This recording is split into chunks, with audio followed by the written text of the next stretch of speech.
floor. At ipapakita nyo ang behind todo ninyong TikTok dance craze sa ating mga kababayan and of course kay Commissioner. Alright ba? Alright? Okay. Ang unahin daw natin siya.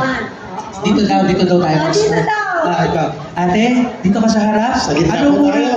Ano munang pangalan? Jean Rose William Marduklukan po.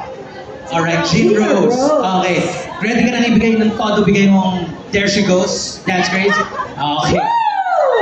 Ready tayo ha? In 3, 2, dapat, sorry. Dapat kasama ang facial expression, lahat, pati mga taliri, kuko, buhok, damit, lahat. At ginin mo ang stage. Yes. Sa'yo yan. In 3, 2, 1, go! Eto na, sandali lang yan eh. May technical na ba? May practice mo na. Hindi technical yun. Eto na. 3, 2, 1, go! There she goes. Walang ulit. Oo, kasi ang napiplay, yung buong kanta. Oo, dapat yung ano lang, yung part lang ng There She Goes. Are we ready? At sandali lang. Para ready ka na sa atake mo. Okay, ready ka lang yumugyog ng todo-todo. Kayo din dito. Practice mo na. Practice kayo. Yan. Kayo din ha. Okay. Ate, dapat ko nasa gitna. Pag wala sa gitna, olats na. Hindi, joke lang.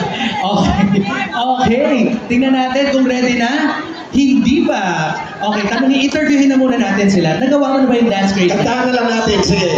There. Nagawa mo na ba yung dance craze na yun? Hindi pa. Nagtitiktok ka. Nakita mo na yun? Hindi pa din. Ikaw, nakita mo na yung dance craze na yun? Yes, sir. Okay, ikaw, nakita mo na? Yes po. Kayang gawin? Kayang-kaya! Okay. Meron na ba? Kayang gawin? Kaya naman, sir. Nakita mo na yung dance craze na yan? Hindi pa, pero kayang gawin. Kaya-kaya. Ate, kayang-kaya? Kaya. How about dito? Yakang-yakang? Kaya. Sayang ang 2,000. Alright. Ang sure, ang kailangan natin tanungin kung kayang-kaya ba natin magtanong to. Oh, yan. Ito na.